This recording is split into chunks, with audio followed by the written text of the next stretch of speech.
আসসালাম বন্ধুরা, ফিরে আসলাম। এই যে দেখেন, আমার মাছের ডিম বোনাটা হয়ে গেছে। আমরা এখন এটাকে পরিবেশন করব, সেজন্য প্রস্তুত হয়ে গেছে।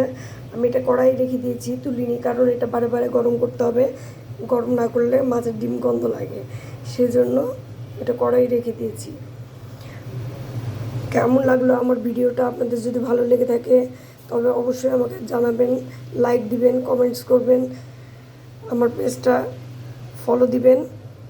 আমার পেজে কমেন্টস করবেন, আপনারা অবশ্যই লাইক দিবেন।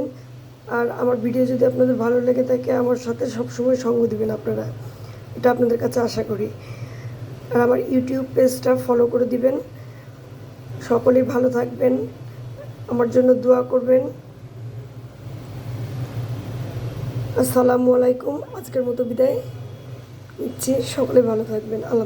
আসসালামু আলাইকুম।